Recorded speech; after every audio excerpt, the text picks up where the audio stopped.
দেশ এবং জনগণের বিপক্ষে সরকার অবস্থান নিয়েছে, আমাদের সর্বোচ্চ সামর্থ্য অনুযায়ী আমরা রাস্তায় নেমে পড়েছি।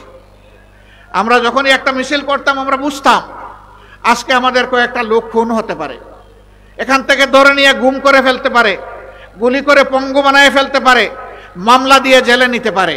তারপরেও শুধু আল্লাহকে পরোয়া করে এগুলাকে আমরা পরোয়া করি নাই। আমরা বাংলাদেশের মানুষের সাথে ছিলাম।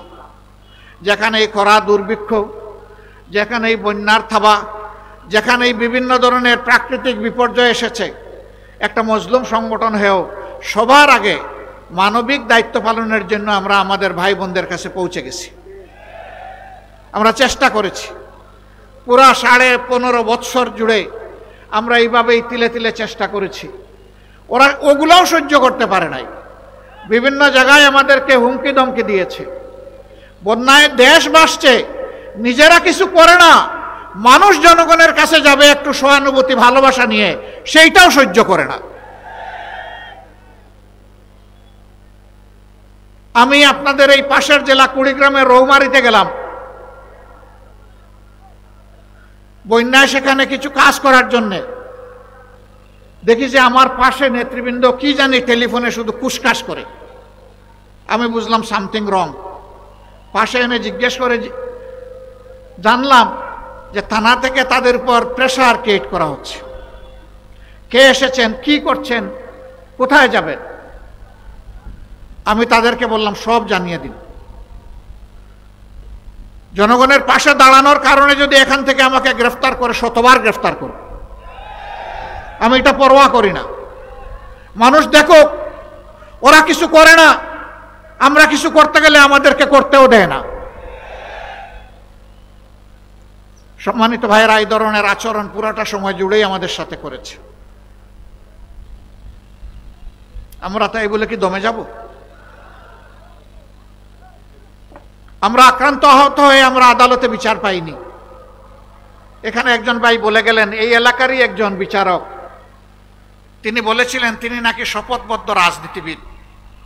আমি বলি ভুল বলেছেন, আপনি শপথ ভঙ্গ রাজনীতিবিদ।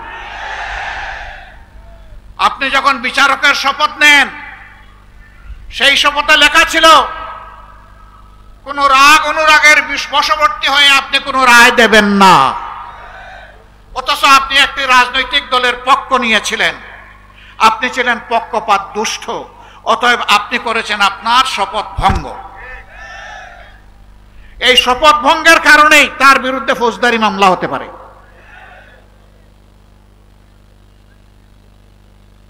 এইভাবে তারা বিচার বিভাগকে ধ্বংস করেছে, নির্বাচন কমিশনকে বশীভূত করেছে, গোলাম বানিয়েছে। বাংলাদেশের মানুষকে তারা চেয়েছিল তাদের গোলাম বানাতে। আল্লাহ তাআলা আমাদেরকে মুক্তি দিয়েছেন। অতীতে যারা আমাদের বিরুদ্ধে ষড়যন্ত্র করে আঘাত দিয়ে কষ্ট দিয়ে মনে করেছিলেন এই দেশ থেকে নিশ্চিহ্ন করে দেবেন, আমি মহান আল্লাহর পর ভরসা করে তাদেরকে জানাতে চাই, যত ষড়যন্ত্র করবেন, যত আঘাত দিবেন, আল্লাহ তাআলা এই সংগঠনকে তত বেশি এগিয়ে দিবেন। কারণ আমরা মানবতার জন্য কাজ করি। আমাদের একটা মানবিক হৃদয় আছে, হার্ট আছে।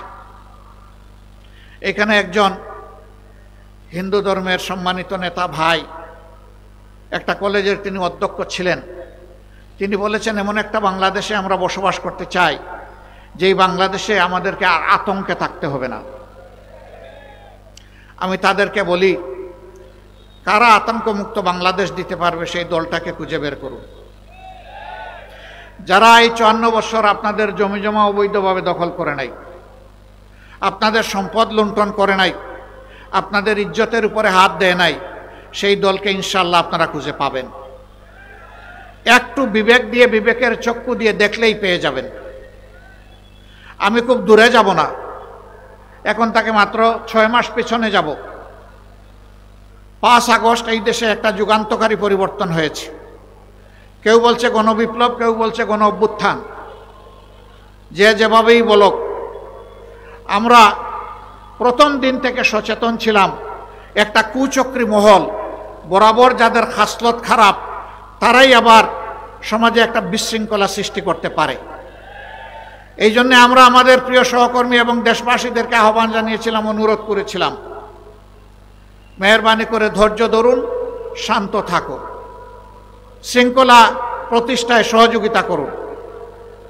এর আগে ওবায়দুল কাদের সাহেব কয়েকবার বলেছেন, আওয়ামী লীগ ক্ষমতা থেকে বিদায় নিলে তাদের রাজনৈতিক প্রতিপক্ষের হাতে 2 দিনের ভিতরেই, ক্ষমতা থেকে পালানোর বা বিদায় নেওয়ার 2 দিনের ভিতরে তাদের 5 লক্ষ নেতাকর্মীকে খুন করা হবে। তাদের 5 লক্ষ নেতাকর্মী খুন হয়েছে? 550 5 জন কেন হয় না? এই কারণে তাদের হাত মানুষের রক্তে লাল থাকতে পারে, তাদের চোখ খুনের নেশায় সব সময় মাতাল হতে পারে, কিন্তু বাংলাদেশের জনগণ তাদের মতো নয়।